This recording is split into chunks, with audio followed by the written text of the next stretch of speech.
Welcome back to Trip of Change, the Jackie Robinson Show podcast. Trip of Change is a weekly podcast hosted by Jackie Robinson, thought leaders in the areas of LGBTQIA+, use of pronouns, gender identity, voting rights, intergenerational conversations, news, and feature interviews with industry leaders. Our goal is to provide listeners with key takeaways and actionable advice for having a better understanding of the people we interact with around the world. Let's start the show. Yes, hello. This is Jackie Robinson for another episode of Trip of Change, and I've got two special guests with me today, and I'm going to bring them out of the green room and let them introduce themselves to you. So there's Zaria, and I'm adding Otto. Hi, ladies. Hey. Ladies and ladies, what's good? Oh, okay. Oh, see, that's why we need this conversation, because as a boomer, I'm just really learning about the different pronouns and the different generations and the different genders and the terms, because when I was coming up, really, it was just the pronouns that I used was I, me, she, and her. But things change. Everything must change. Nothing stays the same. And so during my era, Zaria, I mean, I had protests. There are things that we protested against. And so now as we move into the 21st century and some different things, as a boomer, I want to understand about young people. And that's how you and I got together. Yep. Because I was at the local library doing some research on the LGBTQIA plus, and Zaria had a booth set up outside the library, advocating for a local health center for seniors.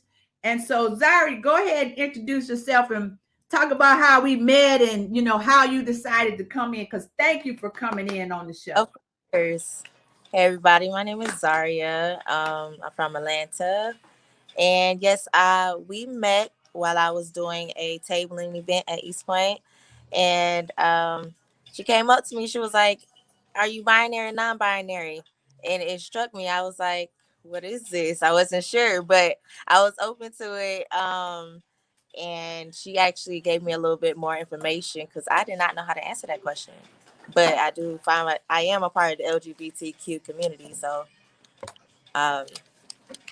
it was just nice to see somebody that's a boomer that's interested in it, because I find that a lot of people are interested in it, but more in a negative standpoint.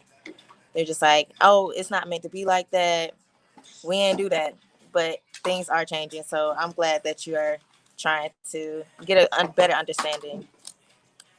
Thank you. And that's a question that came up when I was on a recent trip in Las Vegas. I was asking my traveling buddy about these pronouns, and I didn't really know how to respond to young people and the pronouns. And so I appreciate you bringing your cousin Otto on. Hi, Otto. Go ahead and introduce yourself. Sure. My name's Otto. That's my chosen name. Some people have a dead name. I have a birth name, and my birth name is Autumn. I'm a community organizer. I've been working in politics since 2017. And yeah, I met Zaria when she was born. She's my dear first cousin. She's my first cousin. And our family has a lot of people of the LGBTQ experience in it. So I'm glad that we can be here to speak about, these topics as a family. Thank you for having me. Yes. And thank you so much for taking time out of your busy schedules to come on and help me to get a better understanding, especially in the African-American community. A lot of times we just kind of look things over. We kind of sugarcoat things and just keep moving. Sometimes we in denial. Sometimes it's in the back of our head, but we don't want to talk about it because there's like family secrets, and no one wants to really be vocal about it. So and that's why it's interesting that I've gotten to the point now where I'll come up to young people and I'll ask them, and Zari, I'm gonna have to do better with my question. Are you binary or non-binary? You know, and it's like, what? Yeah. Okay. And so I don't know what happened to Otto, but I want to talk about, are you binary or non-binary, and what does that mean to you?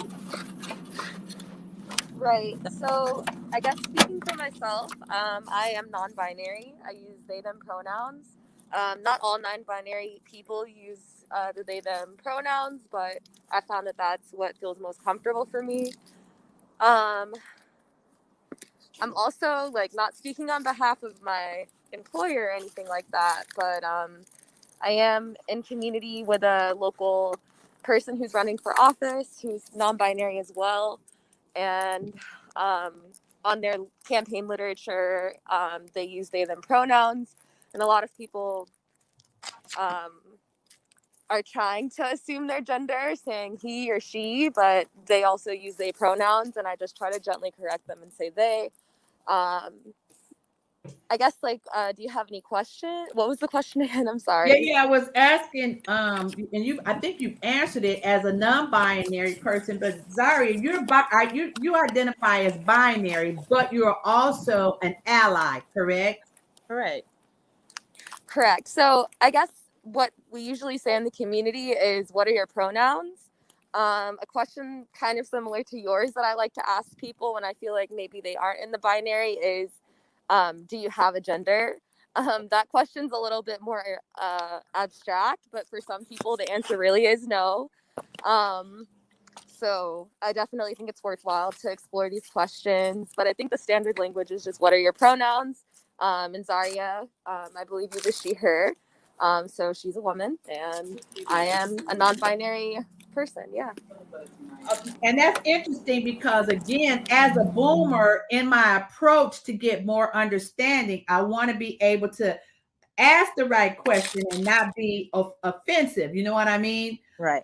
So that's why, this conversation is very helpful. So, I mean, when I looked up pronouns, I know the standard pronouns, the ones that I go by as a binary person, but there are so many different pronouns, and then there's these new ones like ZIE, and I don't understand like ZIE and some of the other ones. EIE. How did it expand into almost 78 different pronouns? So I can speak to that too a little bit. So I use they them pronouns, which have been used, I think, for as long as Black folks have been in the American community. In the countries we came from, things like age hierarchies and social status colored life a little bit more than gender in every situation. So even though it feels really like natural and modern to recognize people as just men and women, like there were other categories historically, and especially when we came to America as a group, there was some safety in using a mixture of pronouns, whether we used he, she, or they, for people that we knew, just so that slave masters didn't know who people were talking about. And I Wow. think the modern contemporary version of that is just saying like them, they, even like this is not a very great example, but the term thought, just like that hoe over there, like it's a non-gendered term. And I feel like, there's just like a lot of gender variance already in the community. A lot of people, will hear singers and they won't know the gender of the people their whole lives, and it kind of doesn't matter. Like if it's a good song, it's a good song. So I think there's always been gender diversity in the Black community. It's just a matter of not assuming things about people and asking like, what do I call you? What are your pronouns? And even with people that you know quite well, checking up like every few months, like if they start to present differently, asking again, like, what can I call you? Or what do you go by these days?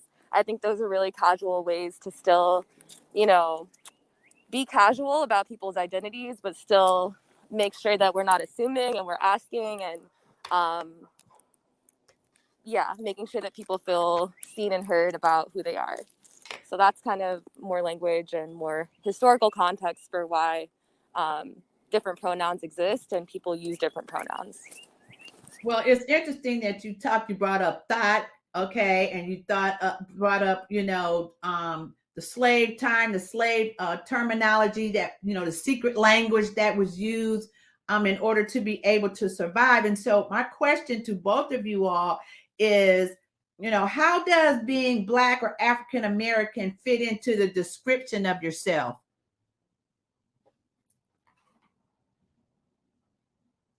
Right. Can you repeat that? I'm sorry. Yeah, I was saying that, we talked about these different identities that we have within the Black community for the LGBTQIA. And so my question is, how does being Black or African American fit into your description of yourself? Let me put it like this. For a long time, Zaria, when I would fill out applications and it asked you like your race, and they had other, there was a dot for other. And I would put the dot for other and say human, because I myself did not want to be categorized or put into one box. I say I'm human, and I still do that to this day. But I noticed that there are a lot of companies and a lot of corporations that are now opening up their questions, their applications, their online systems to be able to use pronouns. So the question is, how does being Black or African American fit into your description of yourselves?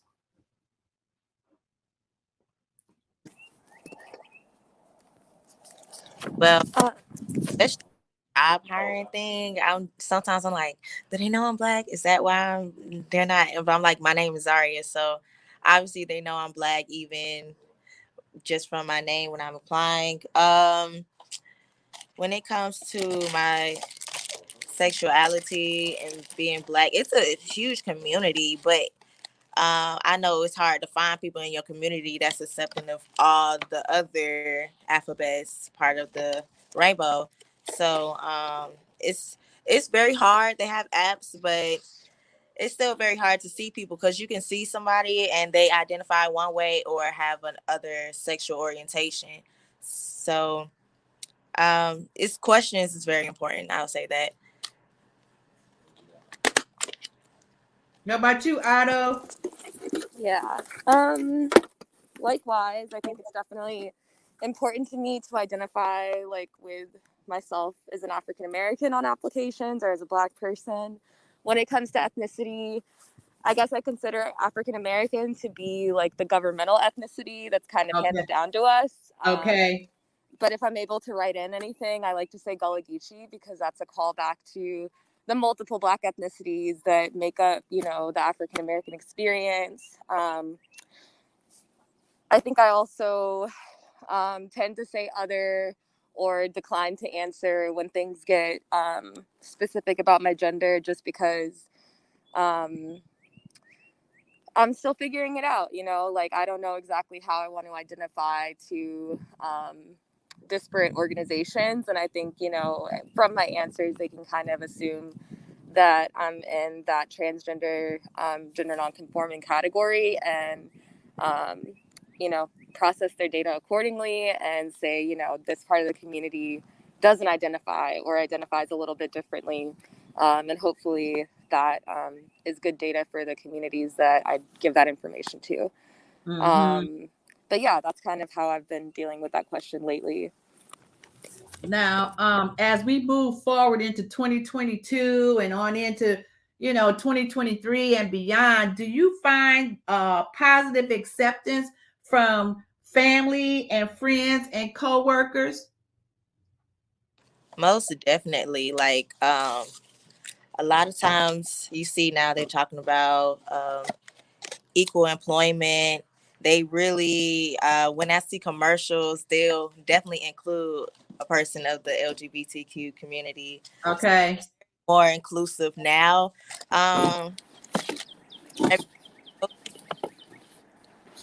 It's going to take a process. Hopefully more people are going to open out the media that people freely express and accept everything. Well, what I've noticed on internet TV, there are more shows, there are more sitcoms, there are more documentaries that are now discussing openly the very subject that we're talking about. Because again, I'm old school. I'm a boomer. I was born in 1953. Okay, and so why you let you smiling? Sorry.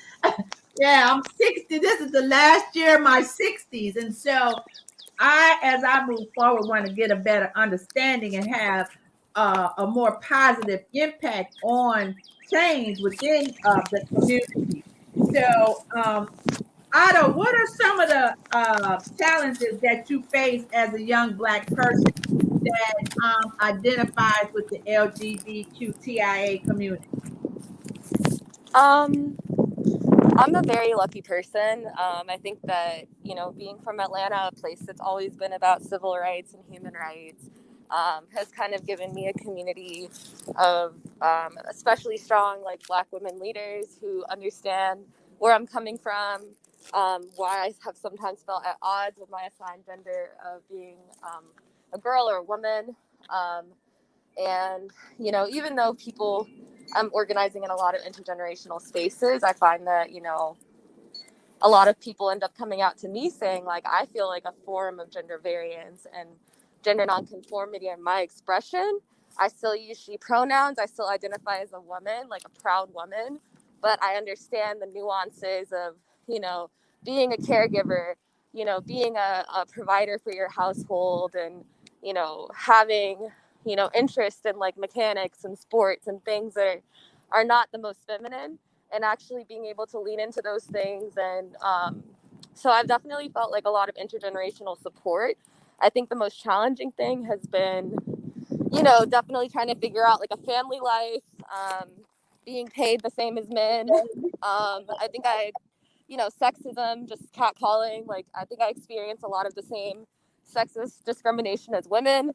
And I'm just lucky that the world is growing more accepting of gender nonconforming people, but, of course, people will sometimes not see you for who you are. They'll misgender you, but I'm very lucky to be in Atlanta, where people are very understanding and are fighting sexism in all of its forms. So, yeah, very Well, lucky. let me apologize again. At the top of the show, I think I used the pronoun that does not really identify with you. And again, I'm learning. And that's the purpose of what I'm doing. And I appreciate you and Zaria taking your time out to come on and talk to me as we move forward with more discussions. And so the last question, because I know y'all, Zara said she gonna watch the Super Bowl, at least the halftime of the Super Bowl. Okay. So I'm not gonna take up any much more of your time, but the last question that I want to ask you is, what do you want the world to know about acceptance? Zaria. So that's a loaded question. Well, really, if you just believe what somebody's telling you, especially when they're trying to tell you how they identify, just accept it, because it won't hurt you. And really, you gendering them can hurt their feelings. Like, I don't know. You should give me a second on that one. Okay. Yeah, I'll piggyback on what Zaria is saying. Acceptance saves lives. Going beyond tolerance, saying, like, you're always going to be my daughter, but I'll love you anyway. Like, it's not cool to invalidate people for who they are. And it can cause people to have, like, suicidal ideation, occupational stress, just low self-esteem. It can cause people to not, have the families that they want to have, to not go out for the jobs and, the relationships that would serve them best. So I think it's so important to preach acceptance, because, we accept a lot in our society. We accept low wages. We accept, climate change. We accept, all kinds of like, horrible things. So I think accepting people for who they are is what's actually Easy. going to It move should us be forward. easy. It should be easy, right, Otto? It should be easy with everything else we deal with, to just deal with who people are and support them no matter what. So, yeah, I think that it's just really life-saving to accept people in your life that are gender variant. Okay. Zaria? Oh, we're back on me. So yeah, piggybacking off of Otto.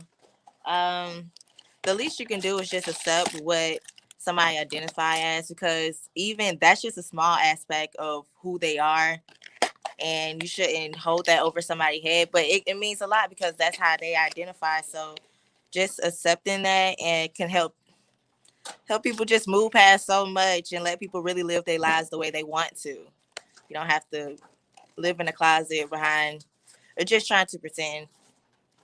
So if we can accept the difference, because I remember when we used to have Mr. and Mrs. Remember? And when I was coming up, if you weren't married by the time you were 30 years old, then you was an old, whatever they used to call, say that whatever that old maid or something. And then all of a sudden there was the MS. Okay, so now if I'm not married and I'm not a Mrs., I can now identify as a Ms., a MS. And so that was a trip of change. And so what you guys are offering, not only to me, but to the listening audience, is a trip of change. A trip of change does not have to be physical. A trip of change can be a mental change. And that's part of the show that I'm putting together, is we need to go on a trip of change and start being more accepting of the young people who are our future leaders in the world. So Zaria and Otto, thank you so much for coming on and taking our time, busy time, time out of your busy day. I applaud you, Otto and Zaria, for the things that you are doing in the community. And I want to know more about you guys. Stay in touch with me, okay? Of course. Will do, Miss Jackie. And whoever's listening to this is a sign. If you feel like things are not going right in your workplace, organize, organize, organize. I'm reading a book called Secrets of a Successful Organizer, and it's a good starting place for anyone who's interested in organizing against workplace discrimination, which so often happens to gender variant people, mothers, caregivers, everybody. So if you're hearing this, this is a sign. And I hope you have a great day. All right. Thank you. Thank you. Thank you. You're welcome. All right. See you at the library. No, see you at the health center. All right. There. Okay. Bye-bye.